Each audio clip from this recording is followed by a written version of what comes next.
technology we've developed, and it's important that we find partners who can actually take it and productize it and bring it to market.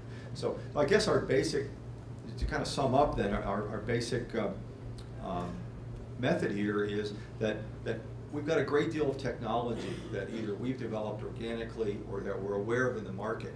And what we're looking to do really is to try to find pathways to organizations and regions and countries and entrepreneurs who can really leverage what we've got to help do good things. And sometimes that leverage is in the form of technology we supply. Sometimes it's in mentoring and support.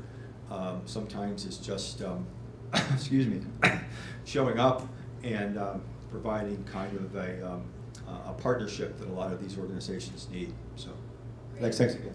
Great, thank you very much. So what we're going to do now is question and answer, and I want to make sure that you guys get your questions answered. So I'll have you jump in whenever you're ready. Yes. Hi, my name is Elizabeth, and I'm a social entrepreneur. And one of the things that I've come across in basically the basics, I understand like where my value is in terms of how to kind of sell that part of it, or how to put that in like my business plan. But what I'm having difficulty understanding is what is the most optimal legal structure for it, and then also how do I market it to investors?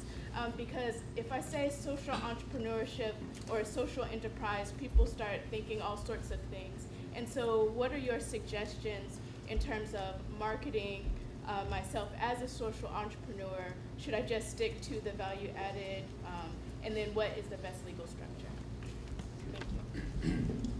So I'll take a stab at that. I mean, I think at the early stage that you're at right now, if you've decided you definitely want to be for-profit, then you should probably go the LLC route. That's the easiest, quickest, least expensive way to incorporate your business initially, or structure your business initially. I know there's other things out there like LC3 that's gaining a little bit of traction in other states, but in general, I think LLC is probably the way to go. You can pretty much get structured overnight for probably about $500.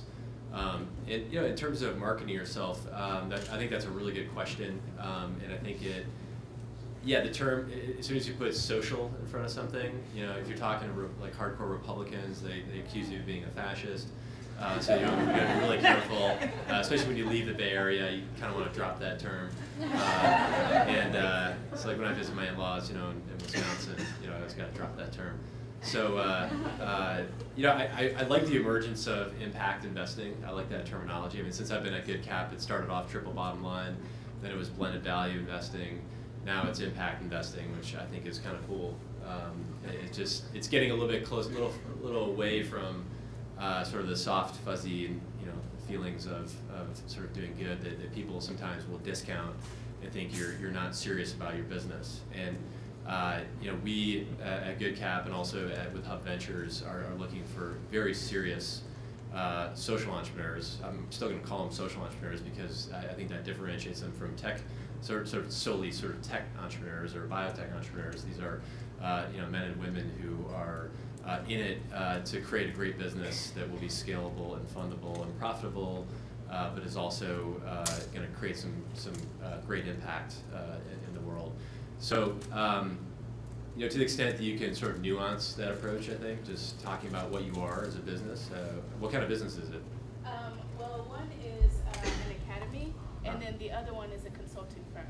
Okay. Yeah, I mean, I would talk about it as as what it is, but then as you're describing it, talk about the impact that you're trying to create. And I think if you're going to the right audiences, they'll get it. And if you're going down to the valley to some of the sort of mainstream firms, they might not get it. But if you go to the GoodCaps, the Renewals, the TBL Capital, RSFs of the world, the Meyer families, I think they'll understand it. Thank you so much. Yeah. I would just add the one thing we hope in time is that we don't have to label it impact investment. We hope that we're just going to be 100% invested, period. Because by doing our mission and following our mission and values, those people that we're investing with are going to have those same values. So we don't have to call it anything. It's just 100% investment in the space that's doing well and profitable.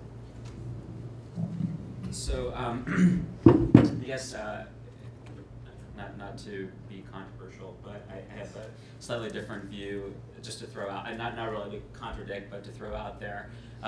So besides my day job, I'm on 3 boards of directors, and it's actually interesting. One is for a for-profit company that's involved in bioenergy.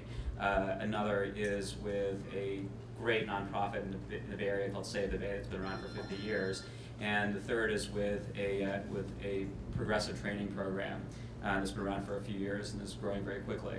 I guess there are sort of 2 thoughts. One is, I'm not a lawyer in addition to all the other disclaimers I put up on that screen, but from the institutional side, you may want to consider if you decide to stay on the for-profit path, and I'll get to that in a second, which structure you pursue pretty seriously, because C corporation is an alternative structure to an LLC. C corporation is more expensive to set up initially and requires a little bit more paperwork, but on the flip side, depending on who you're going to for investment, venture capitalists, for example, are notoriously averse generally to investing in LLCs for structuring issues. So something to potentially consider, because our lawyers did tell us it's very expensive to switch down the road from LLC to C corporation.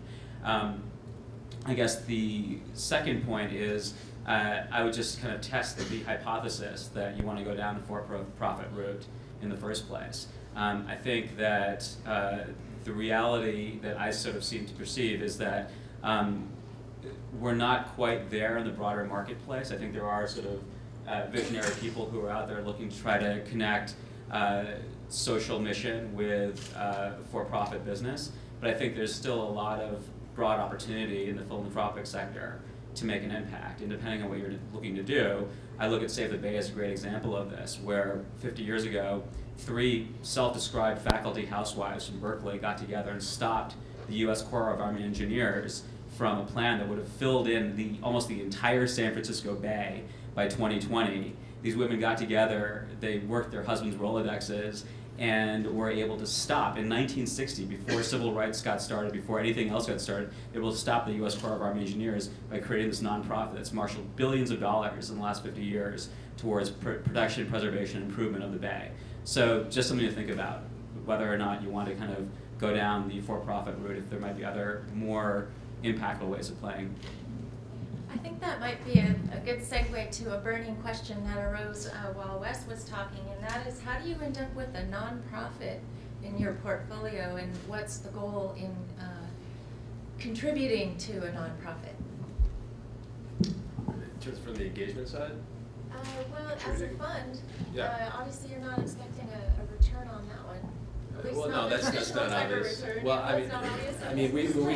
when we started Get Capital, we kind of said we're going to be agnostic to the nonprofit or for-profit structure, and that we would be looking for organizations that were utilizing business models to do good in the world. And there's plenty of nonprofits out there that are doing that, including Transfer USA, now called Fair Trade USA in Oakland, that has a great business around auditing supply chains and certifying imports from brands in the U.S. as fair trade, and they've got probably a $4 or $5 million revenue business around that. So, I mean, we've ended up definitely skewing towards for-profits, but we do have one nonprofit investment in a company called Root Capital out of Boston, which is a really amazing nonprofit organization that provides all the working capital financing for fair trade co-ops in the developing world. So without Root Capital, there would be no fair trade market, essentially, because these co-ops in places like Bolivia and Thailand and sub-Saharan Africa can't get access to financing from their local banks because of how they're organized, and they're seen as a high risk.